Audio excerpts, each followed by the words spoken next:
आज 5 नवंबर है, दिन बुधवार। आइए जानते हैं बिहार की 30 फटाफट बड़ी खबरों को, लेकिन उससे पहले नजर डालते हैं आज की सुर्खियों पर।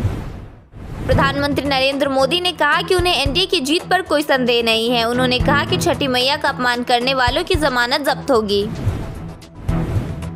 तेजस्वी यादव ने दावा किया कि सरकार में आने के बाद माई बहन योजना के तहत 1 साल की पूरी राशि 30,000 रुपए एक साथ महिलाओं के खातों में भेजी जाएगी। दरभंगा में रोड शो के दौरान मुख्यमंत्री योगी आदित्यनाथ ने 260 बार जय श्री राम और 70 बार मां जानकी के नारे लगाए। रोड शो में एक लड़की बुलेट पर सवार होकर आई। अररिया में 3 करोड़ 80 लाख की लागत से बना पुल अचानक धंस गया। यह कवाचार पुल 6 साल पहले भाजपा सांसद के पैतृक गांव में बनाया गया था। चुनाव प्रचार के दौरान बेतिया में अमित शाह ने कहा कि एनडीए का बटन ऐसा दबाएं कि झटका इटली में लगे। आरा में प्रशांत किशोर का विरोध महागठबंधन के कार्यकर्ताओं ने किया। काफिला रोका गया और जनसुराज मुर्दाबाद के नारे लगाए गए।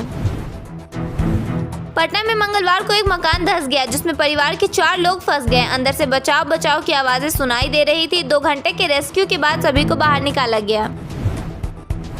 पटना में लालू यादव ने 5 किलोमीटर का रोड शो किया और यह सीपीआई उम्मीदवार के लिए प्रचार था। राहुल गांधी ने कहा कि अगर वोट चोरी नहीं हुई तो महागठबंधन की सरकार बनेगी। जमुई में सिलेंडर की आग से 3 लोग झुलस गए। खाना बनाते समय गैस लीक होने से हादसा हुआ। मां बेटी की हालत गंभीर है और उन्हें पटना रेफर कर दिया गया। सिवान में असम के मुख्यमंत्री हिमंत बिस्वा शर्मा ने कहा कि शहाबुद्दीन और उसके परिवार ने हत्या का रिकॉर्ड बनाया है। बेगूसराय में करीब 2 करोड़ रुपए का ड्रग्स जब्त किया गया। डीएम ने बताया कि लगातार संयुक्त अभियान चलाया जा रहा है। 2 करोड़ रुपए की शराब भी बरामद की गई। केंद्रीय मंत्री ललन सिंह ने मोकामा में कहा कि कुछ नेताओं को वोटिंग के दिन निकलने नहीं देना है। इस बयान पर चुनाव आयोग ने एफआईआर दर्ज कराई है। मुजफ्फरपुर में ज्वेलरी शॉप से 2.5 लाख रुपए की चोरी हो गई। देर रात चोरों ने ताला तोड़कर सोने चांदी के जेवरात और नकदी ले ली। सीसीटीवी में 2 संदिग्ध दिखाई दिए। कोर्ट में पेशी के दौरान अनंत सिंह ने हाथ जोड़कर अपने ठेठ अंदाज में कहा, हुजूर, इस केस में हम गलत फंस गईली। चुनाव तक जमानतियां नहीं लेंगे। जेल के अंदर बाहुबली विशेष सुरक्षा में रहेंगे। बॉडी मसाज के साथ दिमागी के हाथ का खाना खाएंगे। बिहार के किसी भी जिले में बारिश होने की संभावना नहीं है। दिन के समय उमस भरी गर्मी परेशान कर सकती है, वहीं शाम और रात के समय हल्की ठंड महसूस होगी। और अब जानते हैं कुछ अन्य बड़ी खबरों को। पटना के पीएमसीएच में चर्म रोग का नया इंडोर वार्ड शुरू हो गया है। 37 बेड वाले इस वार्ड में पहले ही दिन 16 से अधिक मरीज भर्ती किए गए। इसका उद्घाटन पीएमसीएच के अधीक्षक डॉक्टर IS ठाकुर और चर्म रोग विभाग की विभागाध्यक्ष डॉक्टर अनुपमा सिंह ने किया। यहाँ मरीजों को आधुनिक सुविधाओं के साथ बेहतर चिकित्सीय सेवाएं मिलेंगी। बिहार में एक और पुल धंस गया। अररिया जिले में करीब 3.82 करोड़ रुपए की लागत से बना कविलाशी पुल धंसने से लोगों के आने जाने पर ब्रेक लगा दी गई, जिसके कारण कई गांवों के लोग प्रभावित हो रहे हैं। नवंबर की शुरुआत के साथ बिहार में मौसम बदल गया है। आईएमडी ने चेतावनी दी है कि अगले कुछ दिनों में कई जिलों में घना कोहरा छाएगा और विजिबिलिटी 200 मीटर घट सकती है। पटना में सुबह कोहरा और हल्की ठंडी हवाओं के साथ हुई। दिन में धूप निकलेगी लेकिन असरदार नहीं रहेगी। न्यूनतम तापमान 20 डिग्री सेल्सियस और अधिकतम 28 डिग्री सेल्सियस दर्ज किया गया है, जो अगले 48 घंटों में और गिर सकता है।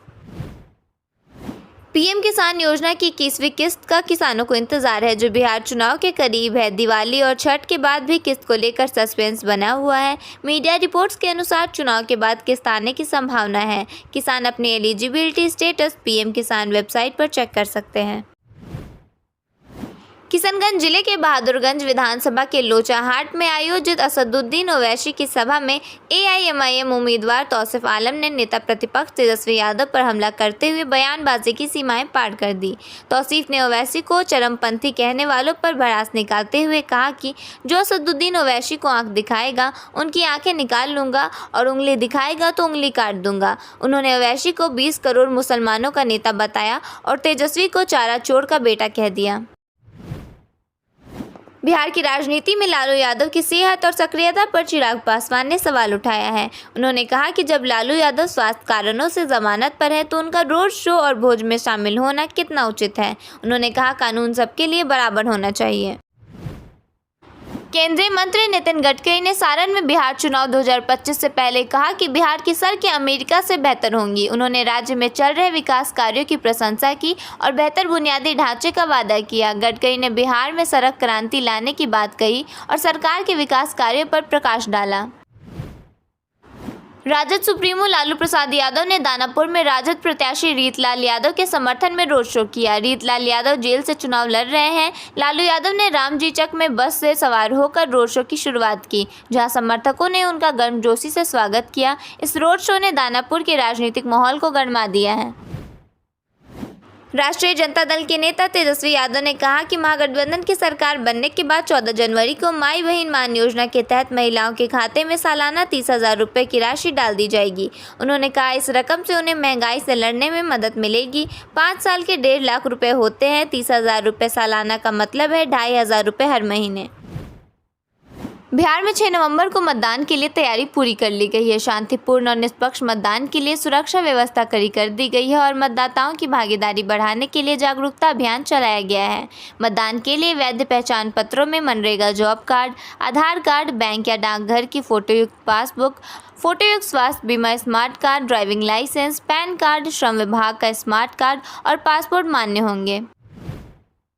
भोजपुरी स्टार और बीजेपी नेता दिनेश लाल यादव यानी कि निरहुआ ने मंगलवार को खेसारी लाल यादव और रोहिणी आचार्य के बयानों पर पलटवार किया। उन्होंने अपने विवादित यदमुल्ला वाले बयान से पीछे हटने से इनकार करते हुए कहा, जो राम मंदिर की जगह अस्पताल की बात कर रहे हैं वो यादव नहीं यदमुल्ला हैं।